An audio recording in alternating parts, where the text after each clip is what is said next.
नमस्कार नमस्कार। आप सब लोगों को सत श्री अकाल, अस्सलाम वालेकुम, गुड इवनिंग और बाकी सब जो भी।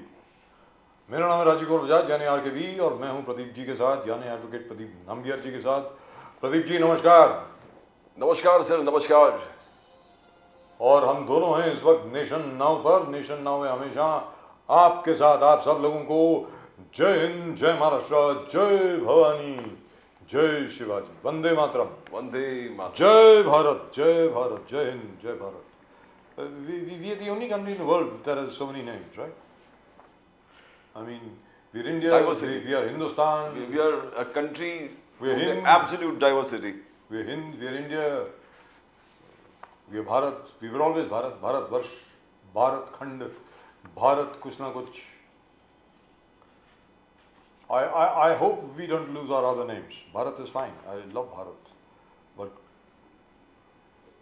I think the rest of the names are also quite nice. Right, and the whole world is at the moment congratulating Mr. Modi on a very successful G20 presidency, and most importantly on the India, Iran, Turkey, United Arab Emirates, Saudi Arabia, Europe corridor. It's going to be fantastic. It's going to be absolutely brilliant what has been achieved. If it comes through, I hope it does. That means the Belt and Road Initiative or the Silk Route of China will have to take a back seat. That's what is going to happen, which is, I think, in the witness of things.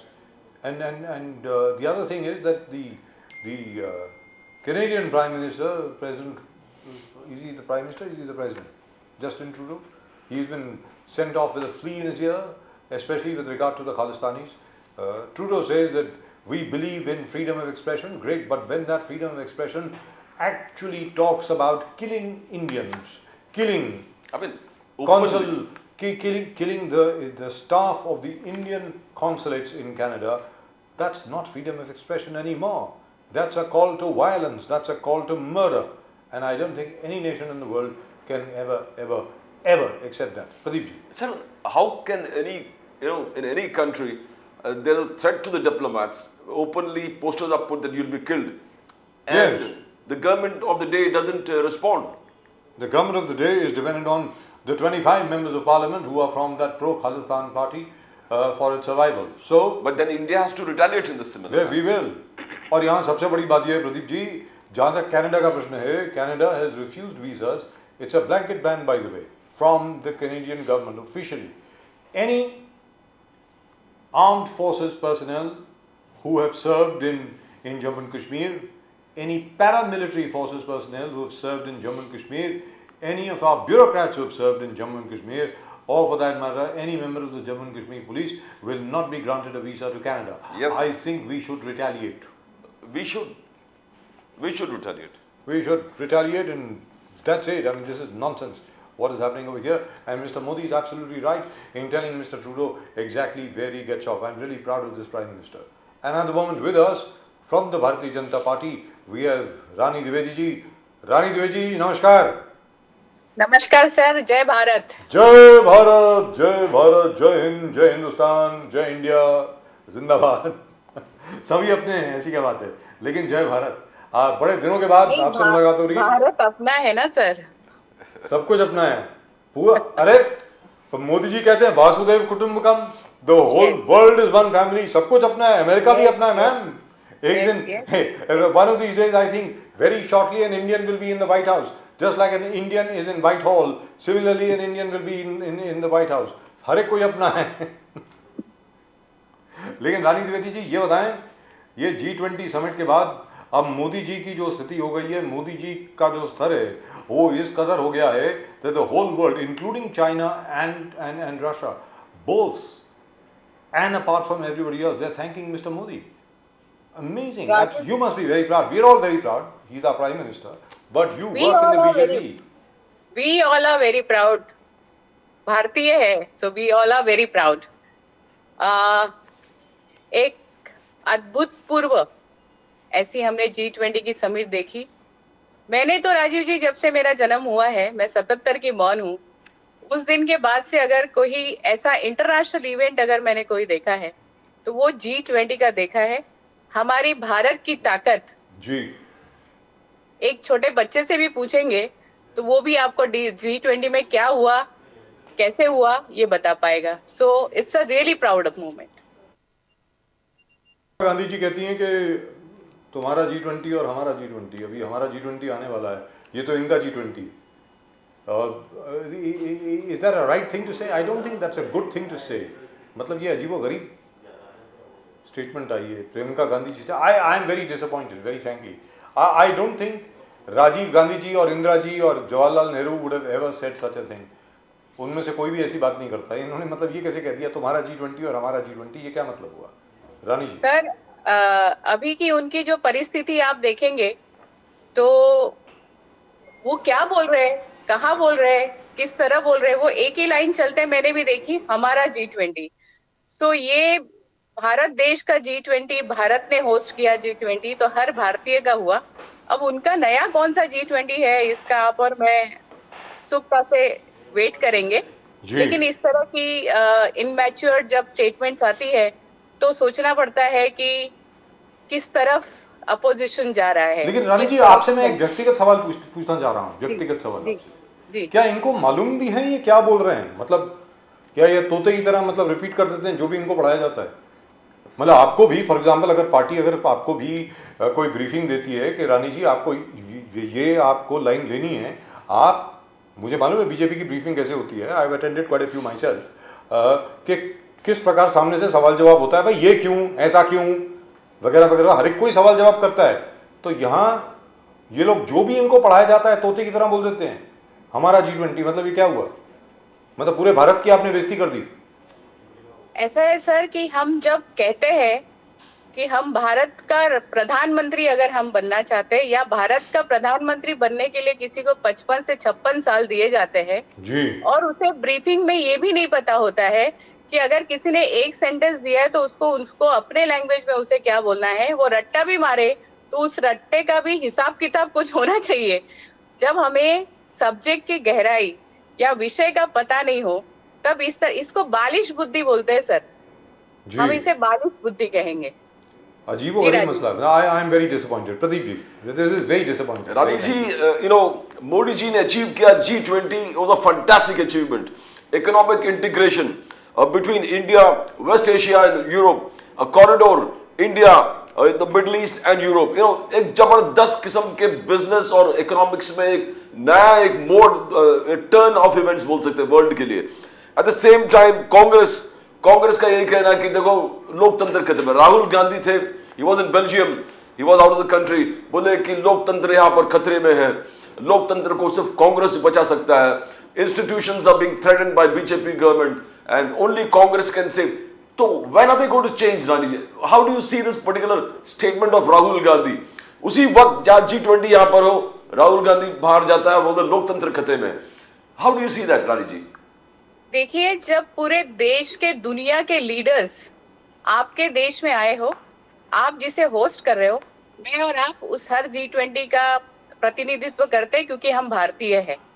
जब मेरे भारत में पूरा world आया हो और इस ऐसे वक्त जब मैं बाहर जाऊं और कहूं कि देखो देखो मेरा लोकतंत्र बहुत खतरे में है और मैं ही बचा सकता हूं, तो मुझे लगता है दुनिया का जो कोई चैनल या जो कोई इसे सुन रहा होगा वो इसे एक बहुत ही बोलते ना, एक जिसे कोई समझ नहीं है या वो जानता ही नहीं है पॉलिसीज क्या है, उसने रट्टा भी नहीं मारा है और उसके लिए लीडरशिप, कंट्री में क्या चल रहा है, देश की डिमांड क्या है, देश किस पथ पे जा रहा है, देश की इकोनॉमी कहाँ बढ़ रही है, देश कहाँ मजबूत हो रहा है, ये दुनिया देख रही है। लेकिन क्या करे साहब, राहुल गांधी जी को ही नहीं दिख रहा है। तो वो ऐसा कुछ भी स्टेटमेंट, उनका लोकतंत्र तो हर जगह खतरे में हो जाता है, चाहे वो अमेरिका जाए, चाहे वो कहीं जाए। सिर्फ वो चाइना के लिए अच्छा बोल सकते हैं, बाकी वो अपने देश के लिए अच्छा बोले, ये वो अभी तक तो मुमकिन नहीं लग रहा है। लेकिन रानी जी, कांग्रेस तो ये कहती है कि चाइना के लिए सिर्फ आप अच्छा बोलते हैं और मोदी जी चाइना के ऊपर चुप्पी साथ जाते हैं, चाइना के ऊपर बात ही नहीं करते हैं। रानी जी। नहीं सर, राजीव जी, अगर देखेंगे तो जब मेरा देश बढ़ रहा होता है ना, तो मैं दूसरे देश में जाती हूँ मैं एक सिटीजन के नाते अगर मैं दूसरे देश में जाती हूँ तो मैं ये बताती हूँ कि मेरा देश कितना स्ट्रांग है। मैं ये नहीं बताती कि मेरी बगल की कंट्री में क्या चल रहा है और मेरे देश में क्या नहीं चल रहा है। Do you have talk somewhere about your country development? No. Do you have talk about your youth, how they are progressing in your country? No. Do you talk about your economy, where growth is going? No. So what you are doing? आप जाके सिर्फ हम बहुत बुरी हालत में हैं, हमारा लोकतंत्र खतरे में है, हम बहुत परेशान हैं और इसे सिर्फ कांग्रेस बचा सकती है, इतना ही वो जानते हैं बोलना और उतना ही वो रानी जी, अभी आगे जाके राहुल गांधी कहता है कि मैं भगवत गीता पढ़ने लगा हूं, मैं उपनिषद पढ़ने लगा हूं और इन दोनों चीजों से मैंने ज्ञान प्राप्त किया है और प्राप्त किया, हिंदुत्व को समझा है और बोले कि यह हिंदुत्व और बीजेपी का हिंदुत्व टोटली ऑपोजिट है, आसमान जमीन है, ये टोटली डिफरेंट है। तो बोले कि ये हिंदुत्व जो बीजेपी का है वो नफरत का हिंदुत्व है, वो दूसरों को ठेस पहुंचाने वाली।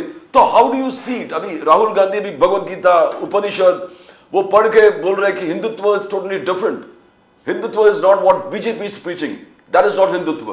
रानी जी, मुझे लगता है कि किसी एक टॉक शो में उन्हें जरूर पूछना चाहिए कि उन्होंने भगवत गीता में पढ़ा क्या है, उन्होंने बाकी हमारे ग्रंथों में पढ़ा क्या है और उनकी डेफिनेशन किस ऐसे किताब के पन्ने से ऐसी डेफिनेशन हुई है कि हिंदुत्व मतलब राम जी नहीं है, हिंदुत्व मतलब हिंदुज्म नहीं है, हिंदुत्व मतलब पूजा नहीं है, हिंदुत्व मतलब किसी को रिस्पेक्ट करना नहीं है, हिंदुत्व मतलब क्या नहीं है। ये राहुल जी को अगर पता है तो सच में किसी डिबेट कंपटीशन में आप लोग ही बोलिए, कहीं जाए और हमें बताए कि हिंदुत्व मतलब क्या है उनका और हिंदुत्व जो हम जीते हैं, आप जीते हैं और मोदी जी जीते हैं, वो क्या है। लेकिन तो रानी ये जी, राहुल गांधी तो कहते हैं बीजेपी इज एंटी हिंदू, कहते भगवत गीता में और अभी तक जितने उपनिषद उन्होंने पढ़े हैं, मुझे मालूम नहीं कितने पढ़े हैं, 108 पढ़े हैं कि नहीं पढ़े हैं मुझे मालूम नहीं है, शायद पढ़ ली हूँ, ही इज अ जीनियस, मुझे मालूम नहीं था कितने पुराण पढ़े हैं, कितने उपनिषद पढ़े हैं। लेकिन वो कहते हैं कि बीजेपी इज एंटी हिंदू, क्योंकि कहीं पर भी भगवत गीता में या जितने उपनिषद उन्होंने पढ़े हैं उसमें कहीं नहीं लिखा है कि किसी से नफरत करो, और उन्होंने ये भी कहा है कि बीजेपी नफरत की पार्टी है। रानी जी, हम किससे नफरत करते भाई? मुझे तो नहीं दिखता उनको है कि लगता हम होगा, किससे नफरत करते हैं। उनको लगता होगा रानी जी आप उनसे नफरत करती हैं, आपको उनको बताना चाहिए कि हम नफरत नहीं करते आपसे। देखिए, हम लोग तो इतना उनसे प्यार करते हैं कि वो पार्लियामेंट में नहीं दिखते तो हम लोग सोचते हैं कि राहुल जी कब आएंगे। ये तो बात ऐसी नहीं है। जी, हर घर, छोटे तबके से लेकर तो बड़े तबके तक मोदी जी ने हर किसी का ध्यान रखा है, जी। किसी जातिवाद पे नहीं। स्टालिन साहब को छोड़ के, जी। उदयनिधि स्टालिन साहब को छोड़ के बाकी सबका ख्याल रखा है।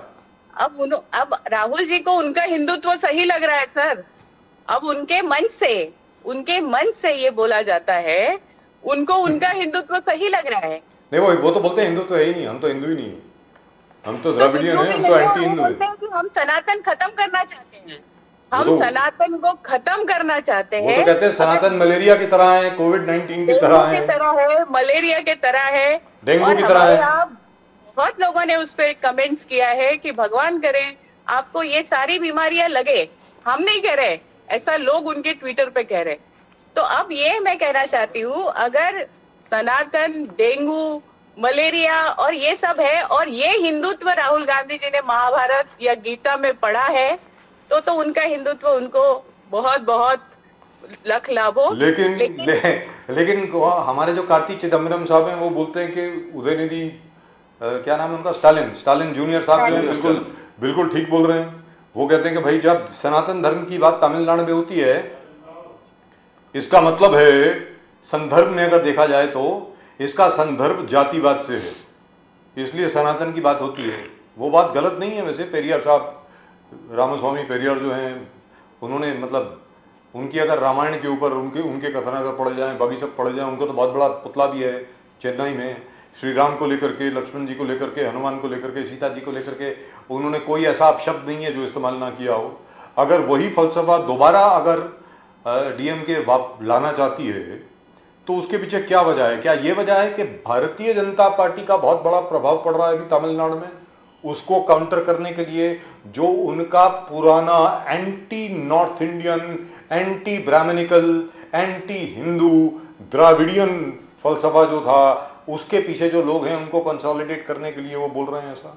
रानी जी देखिए सर, सनातन को खत्म करना एक तो ये नामुमकिन है।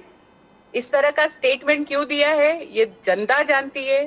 सिर्फ वोट और राजनीति करने के लिए इस तरह की स्टेटमेंट दी जाती है और कहीं हद तक इस तरह के करतूतें भी उनकी है। लेकिन किसी जगह पे किसी की पॉपुलैरिटी रोकना या किसी के नंबर्स रोकना, God bless you. ये ऐसे स्टेटमेंट देकर पॉसिबल होना मुझे नहीं जी। लगता पॉसिबल है। But still they are trying, but this is not good for our country. हमारे भारत के लिए ये सही नहीं है। ये इस तरह की स्टेटमेंट जो मुंबई जैसे शहर में या जहां भी आकर ये इंडिया नाम की कंपनी आती है, एक टाइम पास वाली मीटिंग करके जाती है, हमारे भावनाओं को ठेस पहुंचा के जाती है और हम इन्हें सुनते हैं और सुनने के बाद हम सोचते हैं क्या ये हमारे देश की संस्कृति थी? क्या इस तरह से चलना चाहिए? ऐसे बहुत सवाल मेरे नहीं है, ये आज के यहाँ के सिटीजन के, यहाँ के लोगों के हैं। ये कहा जा रहा है रानी जी जी कि कहा क्या जा रहा है, वास्तविकता में विश्लेषण यही है, कहा जा रहा है, मैं क्यों बोल रहा हूँ कहा जा रहा है, sorry I withdraw that statement. सीधी बात है, आपके जो तमिलनाडु प्रदेश के जो प्रेसिडेंट साहब हैं, अध्यक्ष जो हैं भारतीय जनता पार्टी के, अन्नामलाई साहब, उन्होंने नाक में दम किया हुआ है डीएमके के, स्टालिन साहब के नाक में दम किया हुआ है, सरकार के नाक में दम किया हुआ है। वो ऐसी ऐसी जगह पहुंचे हैं जहां पर आज तक कोई बीजेपी वाला कभी पहले पहुंचा नहीं है। तो बीजेपी का बहुत जबरदस्त अभी समर्थन हो रहा है वहां पे। तो शायद डर लग रहा हो डीएमके को कि किसी ना किसी तरह यहाँ बीजेपी ना घुस जाए, क्योंकि वो जो क्या नाम है प्रदीप जी उनका, खड़गे साहब के जो साहबजादे हैं, कर्नाटक प्रदेश कांग्रेस कमेटी के जो जूनियर हाँ खड़गे जूनियर साहब, एक स्टालिन जूनियर साहब, एक खड़गे जूनियर साहब, वो भी यही कह रहे हैं कि उदयनिधि स्टालिन साहब ने बिल्कुल ठीक बोला है। तो मतलब मेरा ये कहना है कि मतलब तमिलनाडु में कुछ और यूपी में कुछ और, मतलब तमिलनाडु में सनातन धर्म जो है वो HIV है और वो क्या है, वो कोविड-19 है, मलेरिया है, डेंगू है, टाइफाइड है, पता नहीं क्या कुछ है। और उत्तर प्रदेश में हम जनेऊधारी मतलब ब्राह्मण हैं, शिव भक्त हैं। तो ये क्या है, मतलब जरा बताएंगे इसके बारे में? वोट बैंक की राजनीति है। ये देश का सुधार, देश का प्रगति लेकिन वोट नहीं इससे चाहता। पढ़ेंगे क्या? नहीं वोट बैंक की राजनीति तो आप बोल दिया आपने, ये चौथी बार आपने इस्तेमाल किया ये टर्म। तो वोट पढ़ेंगे क्या? वोट बैंक की राजनीति तो वो करता है ना जिससे उसका वोट बैंक बनता है। ये तो वोट बैंक टूटने की बात कर रहे हैं। मतलब कौन वोट करेगा इसके लिए? कुछ नहीं बनना है सर, इनका कुछ नहीं बनना है, इनका कुछ नहीं बनना है। देश की जनता जागरूक हो चुकी है जी। देश प्रगति चाहता है, डेवलपमेंट चाहता है, आने वाला युवा अपने देश को बढ़ते हुए देखना चाहता है, यहाँ का बुजुर्ग अपने देश को के ऊपर प्राउड करना चाहता है। तो ऐसे काम करने से कोई किसी के वोट चुरा लेगा, किसी को छीन लेगा, ये पॉसिबल नहीं। बट इतने निचले स्तर तक नहीं जाना चाहिए जितने निचले स्तर तक इनकी बातें जा रही है। रानी जी, G20 के माध्यम से ये हो गया कि जो यूनाइटेड नेशंस, उनका कहना है कि this is a great economy. BJP will be one of the third largest economy, उनका कहना था गीता गोपीनाथ यूनाइटेड नेशन से। और आगे जाके वो कह रहे हैं कि अलग अलग तरीके से वर्ल्ड इकोनॉमिक फोरम के लोग कहने लगा कि India will be $10 trillion economy, $10 trillion economy. इतने प्रेज जब हो रहा है तो कांग्रेस का कहना है कि यहाँ पर अनएम्प्लॉयमेंट है, यहाँ पर प्राइस राइज बहुत है, इन्फ्लेशन बहुत है, हर प्रकार के जो कहता है फार्मर्स के तकलीफ है। तो एट द सेम टाइम यहाँ पर एक G20 में वर्ल्ड इकोनॉमिक फोरम के लोग बोल रहे हैं कि the $10 trillion economy, the third biggest economy probably Gita Gopinath United Nations.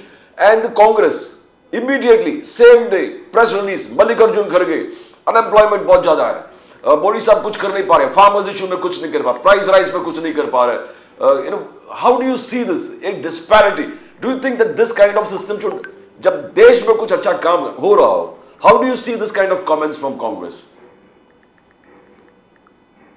देखिए sir, once you are sitting in opposition, और उसके ऊपर भी आपके आंख पे पट्टी बंधी हो और आपने कुछ अच्छा नहीं देखना हो, जहां पूरे दुनिया में डंका बज रहा है, वर्ल्ड बैंक का बंदा आके बोल रहा है कि 5वें स्थान पे देश में इकोनॉमी, तीसरे स्थान पे भारत स्टैंड कर रहा है, जहां सारा दुनिया देख रही है कि किस तरह G20 समिट यहाँ होती है, किस तरह हमारा देश कितना स्ट्रांग, कल हम साहब कौन से लाइन में खड़े होते थे, आज हमारे माननीय प्रधानमंत्री जी जब चलते हैं उनके साथ तो लगता है कि हाँ, really he is a boss of world. जहां हम इतना आगे बढ़ रहे हैं, हमारा देश स्ट्रांग हो रहा है। देखो, जब घर हमारा स्ट्रांग होगा तब हम दूसरों से लड़ पाएंगे, और ये जो है ये वही देखेंगे जो इनको नहीं दिख रहा है, फिर भी उसको दिखाएंगे कि नहीं नहीं ऐसा ही है, नहीं नहीं ऐसा ही है। लेकिन आपको मैं बताऊं सर, लास्ट 4 दिन से आप और मैं देख रहे होंगे, सारे चैनल्स को हम लोग देख रहे हैं, मुझे नहीं लगता किसी ने भी या किसी भी न्यूज चैनल ने, आपके माध्यम से बोल रही हूँ, या किसी भी सिटीजन ने ये बोला हो कि ये एक खराब इवेंट है या ये जो इवेंट हो रहा है इस पे हमें घमंड या प्राउड नहीं है। तो इतने इनको तो शायद किसी ने रिकॉर्ड भी नहीं किया होगा कि ये कांग्रेस वाले उस पे क्या स्टेटमेंट दे रहे हैं, उनकी ओपिनियन क्या है। मुझे नहीं लगता किसी न्यूज चैनल में इसने इसको इम्पोर्टेंट दिया होगा या किसी सिटीजन ने दिया होगा। दिस इज द प्राउड रानी जी, सोनिया गांधी जी मैदान में उतरी है। सोनिया गांधी जी ने प्राइम मिनिस्टर मोदी को लेटर लिखा है, बोले कि you have not told us the agenda for the special parliament session. Sonia Gandhi के if the agenda is not set, Sonia Gandhi का कहना है, उस लेटर के माध्यम से सोनिया गांधी जी ने बोला है कि आप प्राइस राइज का एजेंडा रखिए, अनएम्प्लॉयमेंट का एजेंडा रखिए, फॉलिंग इनकम्स का एजेंडा रखिए, फार्मर्स प्रॉब्लम्स का, एमएसएमईज जो बंद हुआ वो एजेंडा लीजिए, clean chit to China on border issue, बुडानी स्कैम, मणिपुर कॉन्स्टिट्यूशनल क्राइसिस। तो Sonia Gandhi writing a letter all of a sudden, she was into a political hibernation, वो बीच में दिख ही नहीं रही थी। आज खुल के आके मोदी जी को, प्राइम मिनिस्टर को लेटर लिख रहे हैं। How do you see this? Is the agenda not set a big problem for the special parliament session?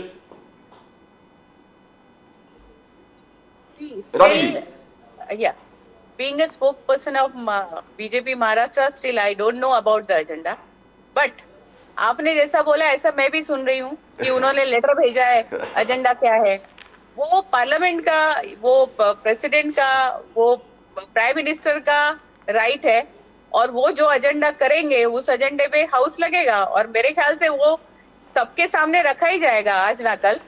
उस पर काम तो होना ही है ना, पार्लियामेंट जब लग रही है। आज ना कल नहीं, 15 तारीख को हो जाएगा।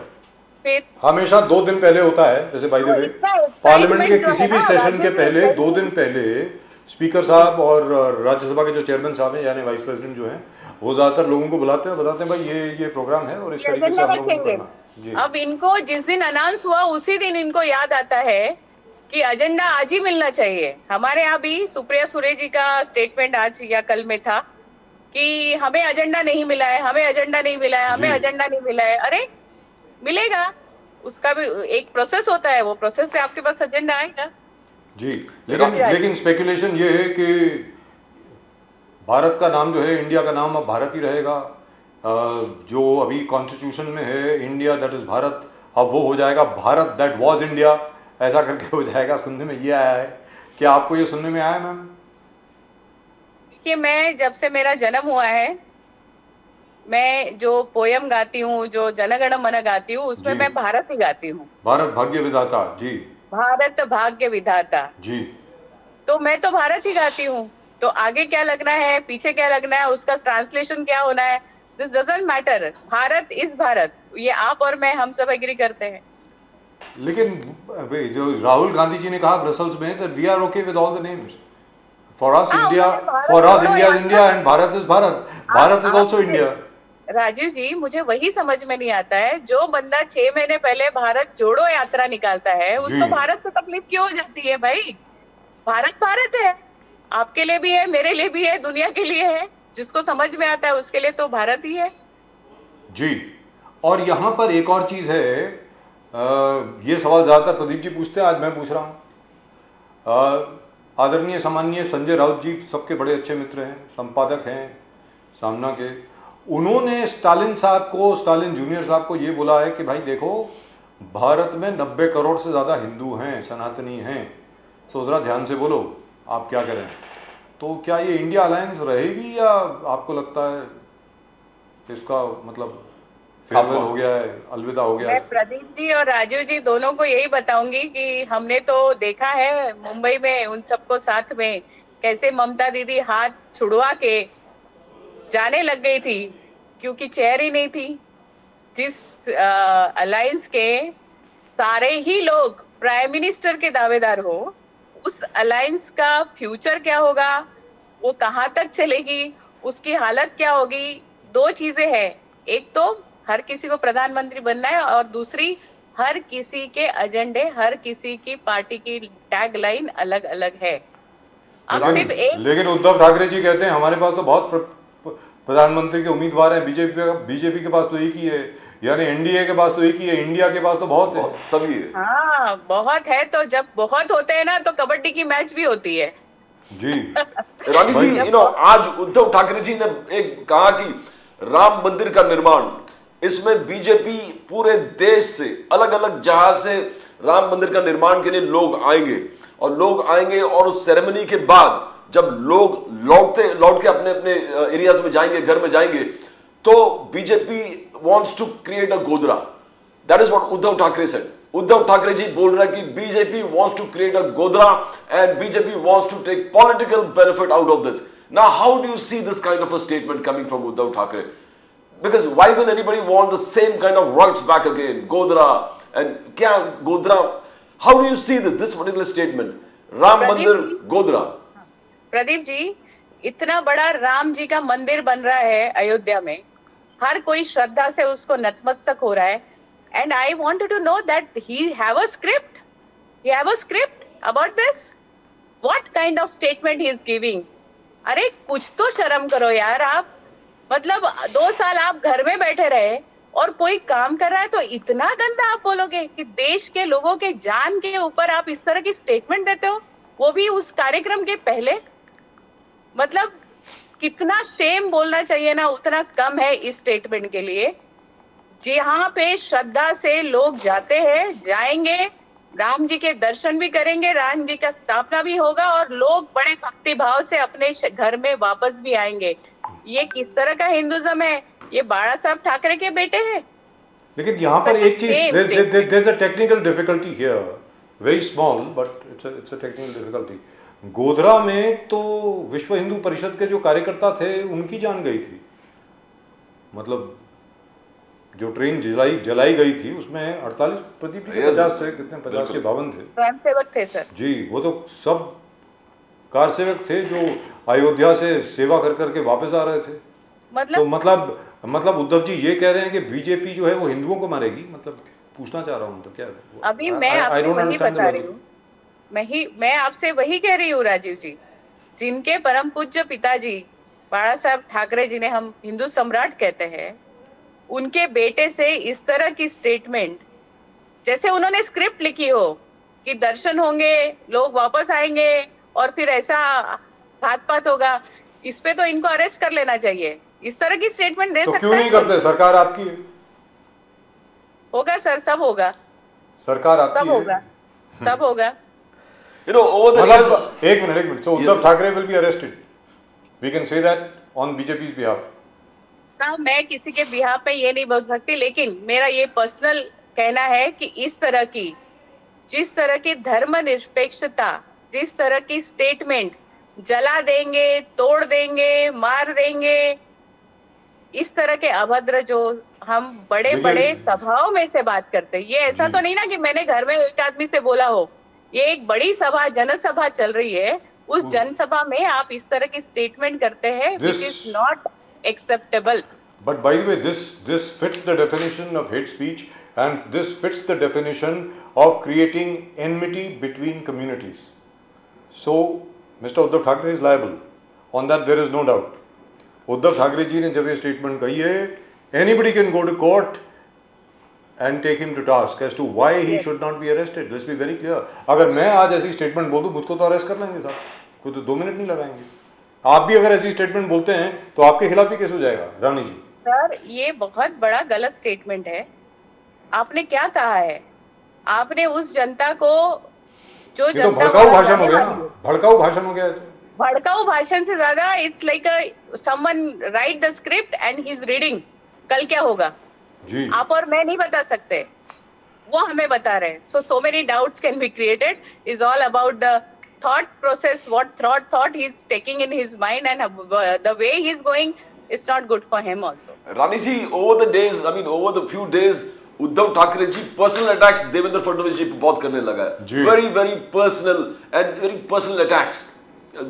तो how do you see it? और फिर आगे जाके कह रहा है कि हमारा लड़ाई तानाशाही के खिलाफ है, हमारा लड़ाई भ्रष्टाचार के खिलाफ है, हमारा लड़ाई मित्र परिवारवाद के खिलाफ है और हम लड़ते रहेंगे। You know, how do you see this kind of परिवारवाद? He is talking about fighting भ्रष्टाचार, ही इज टॉकिंग मित्र परिवारवाद। How does Uddhav Thackeray manage to convince and how the BJP sees this kind of statement? हमारी लड़ाई, उद्धव जी की लड़ाई सिर्फ और सिर्फ मुख्यमंत्री की कुर्सी जाने के वजह से है। उनकी और कोई लड़ाई नहीं है, उनका कोई और एजेंडा नहीं है। उनका एजेंडा मुंबई महानगर पालिका है, उनका एजेंडा उनका बेटा है, मेरा घर मेरा परिवार सुखी संसार, उनका एजेंडा ये है। उनका एजेंडा देश या महाराष्ट्र नहीं है, उनका एजेंडा हमारी जनता नहीं है। उनका एजेंडा वो है कि मेरा जो मातोश्री, जहां लोग आके साष्टांग नमस्कार बाला साहब ठाकरे को करते थे, वो मुझे भी करे। आज उद्धव जी दर दर घूम रहे हैं और हर जगह जाके किस तरह उनकी हालत है आप और मैं देख रही हूँ।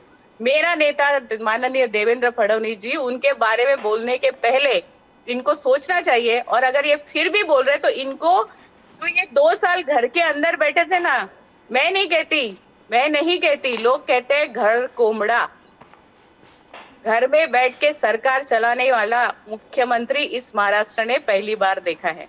इसलिए जो आदमी दिन रात फील्ड पे बैठकर घूम कर काम कर रहा है, उसके लिए इस तरह के अभद्र शब्द कहना, हमारे प्रदेश अध्यक्ष जी ने कल ही के स्टेट में और आज सुबह के भी स्टेटमेंट में कहा कि इतने नीचे मत गिरो कि बाद में हम कार्यकर्ता को रोक नहीं पाए।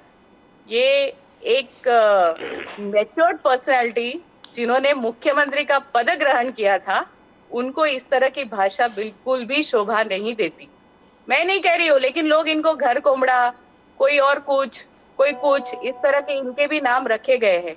लेकिन हम बहुत संस्कारी है, हमारी पार्टी संस्कार से चलती है, हम इस तरह की बातों पे ध्यान नहीं देते, इसलिए ठीक है, नहीं तो उद्धव जी के लिए मुश्किल हो जाएगा।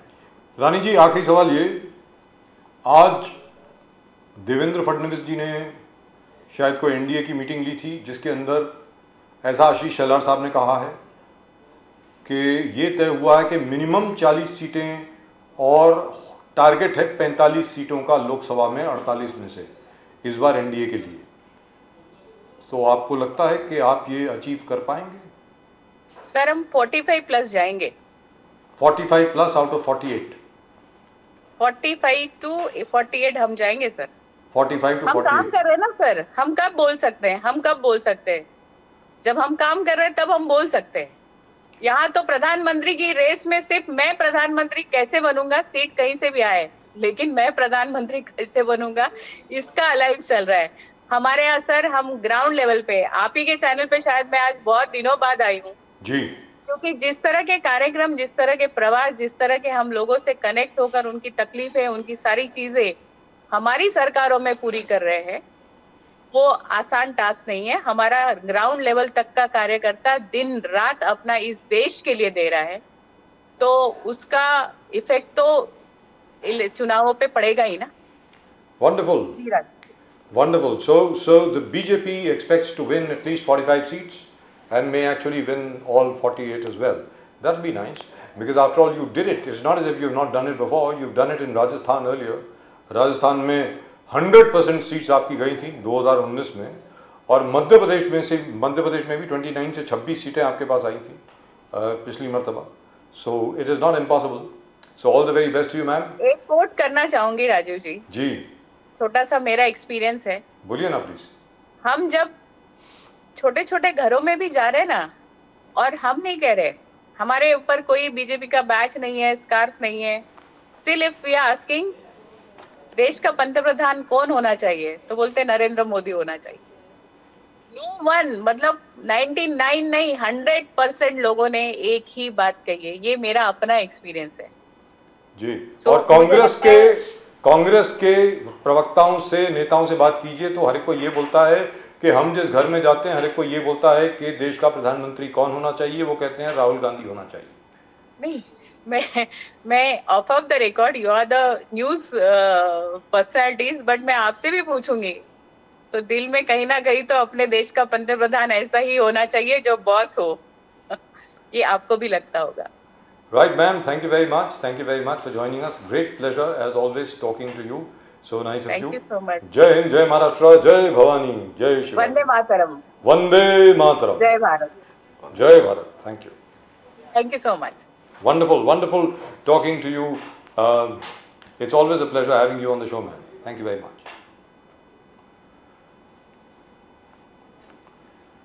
Well, so 45 out of 48, बिल्कुल sir. or maybe 48 out of 48. I think our friend Mr. Nizamuddin Rain at the moment with us. I'm so sorry, this thing seems to be giving me a bit of a problem. He's not connected yet. I think he will be with us in just a little while. I'm sure Mr. Nizamuddin Rain will have something to say about it as far as the BJP's ambition of winning 48 out of 48 is concerned. क्योंकि प्रदीप जी, अगर किसी भी angle से अगर देखा जाए, क्योंकि Shiv Sena A, Shiv Sena B, NCP A, NCP B, and the only other party which is completely and totally intact is Congress. So all the other vote is kind of divided. So there is a possibility that there will be some division over here. Right. So Sir, if you see that earlier MVA projection जो था, MVA when they were all one together, they were easily every agency was giving a victory for MVA. But then what has happened after that? You found Uddhav Thackeray breaking up. You found Sharad Pawar breaking up. Now the point is, will these votes, now BJP has to work on that. Will Sharad Pawar's vote be taken by Ajit Pawar? Will Eknath Shinde manage to take all Bala Saheb Thackeray's vote share? Now these are the challenges. And the other thing, Pradeep ji, and the other thing. Challenges before the BJP. Pradeep ji, एक और चीज़ है, बहुत important देखो, क्या है साहब, कि जब आप अलायंस में होते हैं तो सिर्फ फॉर एग्जांपल जैसे अजीत दादा पवार साहब का कोई कैंडिडेट खड़ा हुआ बारामती से, फॉर इंस्टेंस, बारामती में मतलब ये नहीं है कि सिर्फ एनसीपी का ही वोट उनको जाना चाहिए, बीजेपी का भी वोट उनको मिलना चाहिए। Exactly. क्या वो बीजेपी का वोट ट्रांसफर होगा एनसीपी को? मतलब that's a very The BJP has to really work on this. Now, when Amit Shah came here and वो cooperative movement को boost करने वाले एक meeting लिया था, जी। that was something that it moves the votes away because people are concerned अपने sugar mills चालू हो जाए, अपने जो बंद cooperatives है वो बंद चालू हो जाए, and Amit Shah promised that मैं इतने 1000 crore में डालूंगा and all those kind of things. Let's ask निजाम साहब इस वक्त हमारे साथ हैं, निजामुद्दीन रहीम साहब।